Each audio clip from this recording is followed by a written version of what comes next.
لفظ لفظ حکمتیں ابر علم کہیں سے برستی بارشیں شرع کے امور سے دین کے شعور سے. کیا محبتیں ہیں اللہ کی آدم کے بیٹوں کے ساتھ اور حوا کی بیٹیوں کے ساتھ. یا ایھا الناس، اے انسانوں، ان وعد اللہ حق، کوئی شک نہیں کہ اللہ کے وعدے سچے ہیں. فلا تغرنکم الحیات الدنیا، دیکھنا دنیا کی زندگی میں کہیں مبتلا ہو کے دھوکے میں نہ پڑ جانا. ولا یغرنکم باللہ الغرور، اور وہ بڑا دھوکہ باز کہیں تمہیں دھوکہ نہ دے جائے. ان الشیطان لکم عدو، شیطان تمہارا دشمن ہے. فاتخذوہ عدوا، اسے دشمن بناؤ. جس کو دشمن نہیں بنانا تھا اسے ہم نے دشمن بنایا.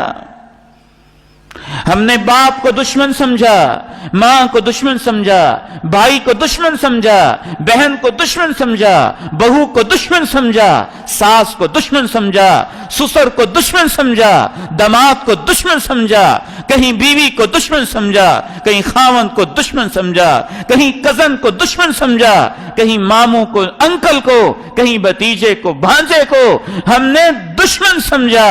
تو یہ بھی شیطان کا دھوکہ ہی تھا. جو ہمارے دوست تھے ان کو شیطان نے وسوسہ ڈال کے ہمارے سامنے دشمن بنا کے پیش کر دیا تاکہ اپنی دشمنیاں چھپا لے. اس کو دشمن بناؤ. انما يدعو حزبه ليكونوا من اصحاب السعير. یاد رکھنا شیطان اپنی پارٹی، اپنے جتھے کو مضبوط کر رہا ہے تاکہ وہ سب بھڑکائی ہوئی جہنم کی آگ میں داخل ہو جائیں.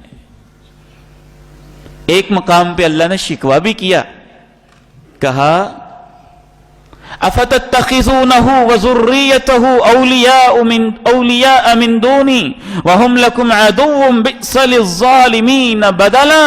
تمہیں کیا ہو گیا ہے؟ شیطان تمہارا دشمن ہے، اس کو اور اس کی نسل کو تم دوست بناتے ہو. لوگو، میں تمہارا رب، تمہارا دوست ہوں، مجھے چھوڑتے ہو؟ افتتخذونہ وذریتہ اولیاء من دونی وہم لکم عدو بئس للظالمین بدلا. ایسے ہی تو اللہ تعالیٰ نے بار بار تقریباً 1 درجن سے کم 11 مرتبہ قرآن مجید میں ابلیس آدم کا واقعہ یوں ہی تو نہیں بیان کیا. اس میں کچھ سیکھنے کی باتیں ہیں نا. اس واقعے کے اندر بھی شیطان نے اتنا گمراہ کیا، لوگوں کو اس بات پہ لگا دیا. اچھا، وہ جو آدم نے درخت چکھا تھا وہ کون سا تھا؟ اس کا نام کیا تھا؟ اس کا ذائقہ کیسا تھا؟ کون سا درخت ہوتا تھا؟ دھوکے میں ڈال دیا. جو بات سیکھنی تھی وہ سیکھی نہ، اور جس کی ضرورت نہیں تھی اس میں پڑ گئے، اس کی تحقیق میں پڑ گئے. اور جو اللہ سکھانا چاہتے تھے کہ وہ ہمارا دشمن ہے، وسوسے ڈالتا ہے، ہم نے وسوسوں میں نہیں پڑنا، اس طرف نہ گئے. 88 مرتبہ میں نے عرض کیا آپ سے، شیطان کا تذکرہ کیا. 11 مرتبہ آدم و ابلیس کے واقعے کا تذکرہ کیا. ایک کم 100 مرتبہ، یوں ہی تو نہیں بلکہ آخری جو اللہ نے سورت اتاری اس میں بھی اللہ نے اس ظالم لعین کا تذکرہ کیا. قل اعوذ برب الناس، تم کہا کرو کہ میں انسانوں کے رب کی حفاظت میں آتا ہوں. ملک الناس، جو انسانوں کا بادشاہ ہے. الہ الناس، جو انسانوں کا معبود برحق ہے. من شر الوسواس الخناس، وسوسہ ڈالنے والے، بہت زیادہ وسوسہ ڈالنے والے اور وسوسہ ڈال کے بار بار چھپ جانے والے کی شر سے. من الجنۃ والناس، وہ چاہے جنوں میں سے ہو چاہے انسانوں میں سے ہو.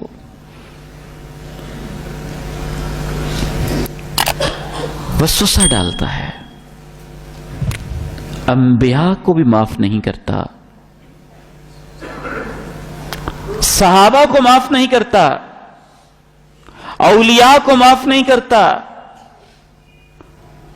انبیاء کی اولادوں کو معاف نہیں کرتا، پھر وسوسے ڈالتا ہے نماز میں، روزے میں، حج میں، زکوٰۃ میں، ذکر میں، فکر میں، عبادت میں، سجدے میں، طہارت میں، وضو میں، پاکی میں، غسل میں، ہر چیز میں۔ پھر وسوسے ڈالتا ہے انسانوں کے تعلقات میں، والدین اولاد کے دلوں میں، بھائیوں کے دلوں میں، بہنوں کے دلوں میں، رشتہ داروں کے دلوں میں، ہمسایوں کے دلوں میں، معاف نہیں کرتا۔ ایسا ظالم لعین ہے۔ اللہ کے پیارے نبی علیہ الصلوۃ والسلام نے فرمایا ہر انسان کے ساتھ شیطان ہوتا ہے۔ صحابہ نے پوچھا آپ کے ساتھ بھی؟ فرمایا میرے ساتھ بھی تھا، فاسلم، لیکن اللہ نے میری ایسی مدد کی ہے کہ شیطان میرا فرما بردار ہو گیا ہے، میرا تعاقب کرنے والا شیطان میرا غلام بن چکا ہے، میرا فرما بردار ہو چکا ہے۔ فاسلم، بعض محدثین نے کہا کہ اس کا مطلب ہے کہ اللہ کی طرف سے مجھے بچا لیا جاتا ہے۔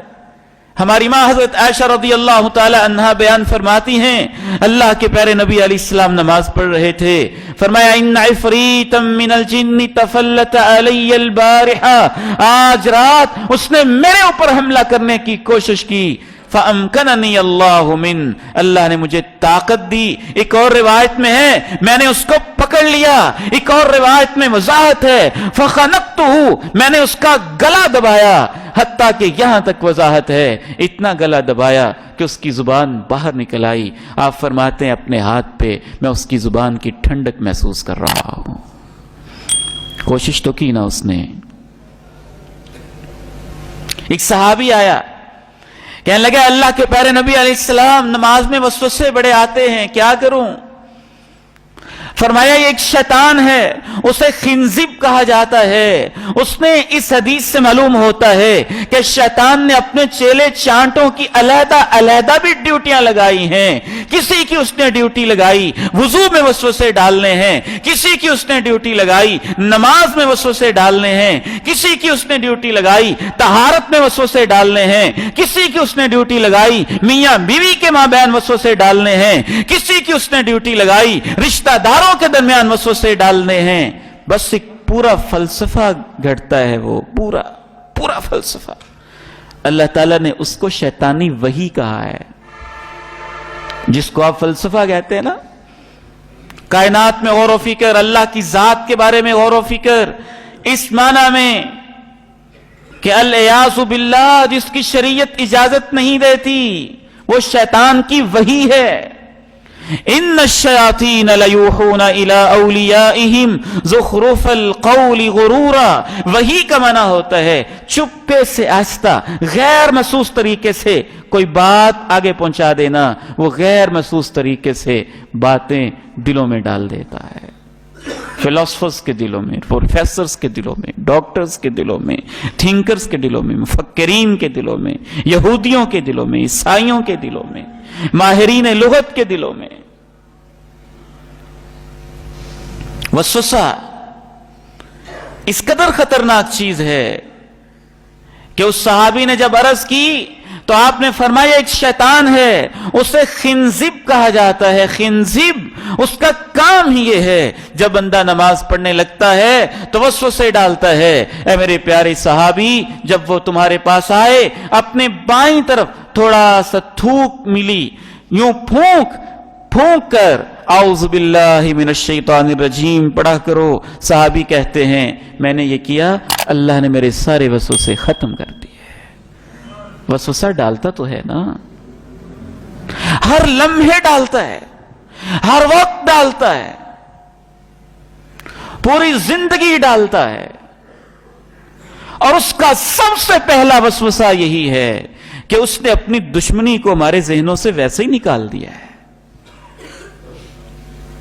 میں آپ کو اللہ کا واسطہ دے کے پوچھتا ہوں، صرف آپ کے ضمیر پہ دستک دینے کے لیے،